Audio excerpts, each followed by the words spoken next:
Welcome to Horribly Wrong Comic Book Origins, where a non-comic fan takes a crack at a classic comic tale. Today's origin is Spider-Man. All right, so I hold the story of Spider-Man near and dear to me because I'm from Long Island, and it just so happens, Greg, that the story of Spider-Man actually begins on Long Island. Hey, look at it, you're getting something right, all right. Yeah, We're at least in the same geographical place as the real story. So, Greg, the story of Spider-Man, of course, is, it actually starts with Parker Brothers. You know the company Parker Brothers? Parker Brothers? Yes. Okay, the Monopoly guys, Yeah, the guys who made Monopoly. Right, so there's a guy named Donald Parker, right? And he's kind of the business side of the Parker Brothers, and he has this son, Peter.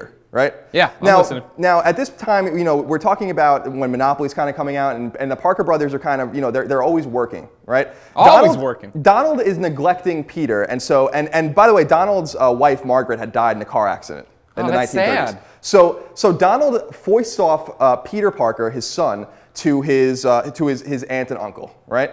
And you might know these is Aunt May and Uncle Ben. Now, Aunt May and Uncle Ben live in Queens, which is on Long Island. And Uncle Ben had already become very famous and very rich from inventing instant rice. So he... Wow! One family did all of this. Yeah, the Parkers... That's impressive. The Parkers are very prolific. Okay. Now, of course, Uncle Ben, African-American. So did he marry into the family, or how did that all work out? I don't know. I don't know everything, out Greg. there. Just wondering how that one worked out. So Peter grows up with Ben and Aunt May, right? And Donald comes and visits every so often. Now Donald is like very business-like. He's very busy. So you know, Donald doesn't know his son very well, and vice versa. But at one time, he visits Queens with a terrarium, and in the terrarium is a spider. And he's kind of giving this to his son, being like, you know, I know you're really into science. He's really into science. I don't know if you know Peter Parker's really into science, and so. You know, Peter Parker gets this terrarium from his dad, and there's a spider in there, and he starts to study and really get into it. But he gets a little too close to the spider gets out, and the spider bites Peter while he's at home sleeping. Sure. And it's at this point that the origin story of Spider-Man really kind of comes into play, because Uncle Ben dies. I don't know if you know, Uncle Ben dies. Right. But he dies of natural causes. Oh, okay. And this leaves Aunt May alone as a widow in the house to kind of tend to a rebellious Peter Parker who now has these superpowers. So just a regular old spider bit him. Yeah, just a spider. Just like, a normal dude. I'm not Daddy really. Long legs, tarantula. What are we dealing with? No, I don't think it's a tarantula. It's just I don't know much about spiders, Greg. Oh, okay. I'm not a scientist. Okay. I'm sure Stan Lee wasn't either, so it's probably just left a little bit vague. So this is where the origin story, of course, of Spider-Man comes from, and it's at this point that the spider kind of comes back.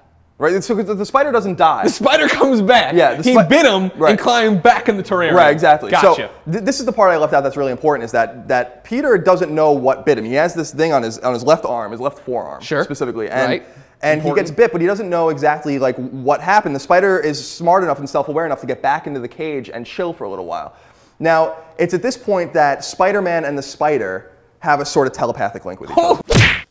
This is getting good. And it's at this point specifically that Spider-Man understands that he has to go out and fight crime at the behest of the spider who has a telepathic link with him. Wow. And that's how kind of the story gets catapulted. Are the spider and Spider-Man like a dynamic duo? Or? No, the spider actually ends up dying a few years later. Oh, that's sad. How'd he die? Natural causes. Oh, man, there's a lot of natural causes going on in this story. There was a lot of facts in there that are actually true, which is a big deal. Of course, everyone knows the story of Spider-Man, Peter Parker. His parents die. Again, depending on the continuity, why? Maybe they're spies, maybe they're not. The new movies seem like they're doing something interesting with that, but we're not 100% sure just yet. Raised by Aunt May, Uncle Ben gets bitten by a radioactive spider, not just a normal spider in a terrarium. Uncle Ben also not in charge of any rice empire. No, that's not happening. You know, Ben gets killed by the guy that Spider-Man let go at that wrestling match or wherever he is. Then all hell breaks loose. He decides to be Spider-Man. Go and save the day. Thanks for watching. Click here to watch Batman's origin.